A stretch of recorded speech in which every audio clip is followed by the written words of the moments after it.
Abu Bakr Muhammad ibn Sirin al-Basri.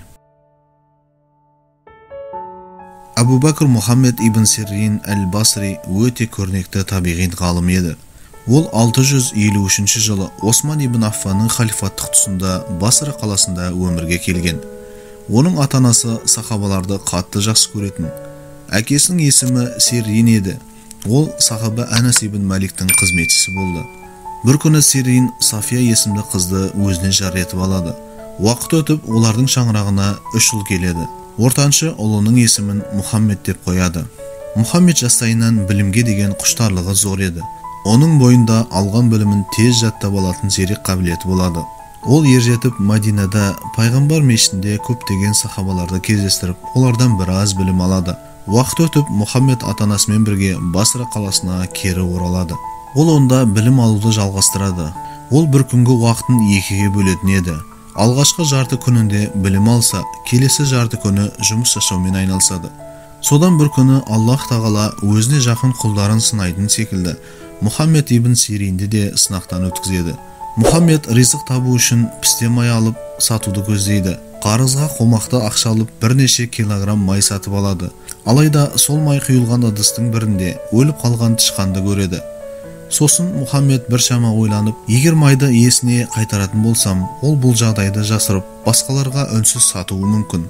Оның үстіне тышқанның кесірінен барлық майдың құрамы бұзылды деген оймен толықтай майды төгіп тастайды.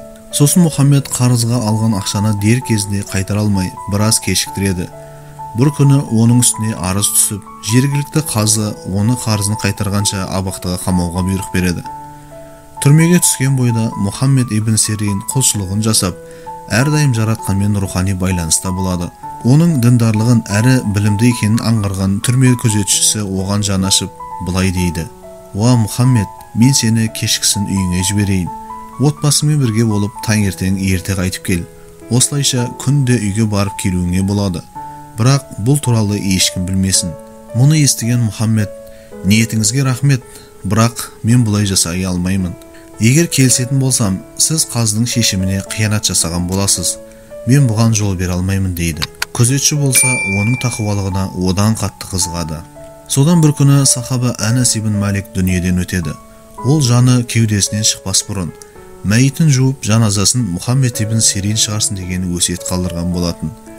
Жергілікті мұсылмандар қазыға барып, Мұхаммедті босатып, Анас ибн Маликтің өсиетін орындау керектігін жеткізеді. Қазы еш кідірместен келісімін беріп, Мұхаммедті босатады. Алайда Мұхаммед қазыға ақша берген кісінің рұқсатынсыз абақтыдан шықпайтынын айтады. Ол да өз кезегінде рұқсатын беріп, Мұхаммед түрмеден шығып, сахаба Анас ибн Маликтің денесін жуып, кебін кигізіп, жаназасын оқиды. Содан кейін ешқайда бармастан тікелей абақтыға қайтып оралады. Ол онда күнделікті құлшылығымен білім алуын жалғастыра береді. Сонымен қатар ол түрмеде түсті жоритын үлкен еңбек жазып шығады. Оның бұл туындысы толықтай Құран мен сүннетке негізделген еді. Осылайша Мұхаммед ибн Сирин ислам тарихында түстерді жоритын ең сенімді әрі алғашқы кітапты жазып қалдырады. Оның бұл еңбегі бүгінге дейін ғалымдар арасында сұранысқа ие.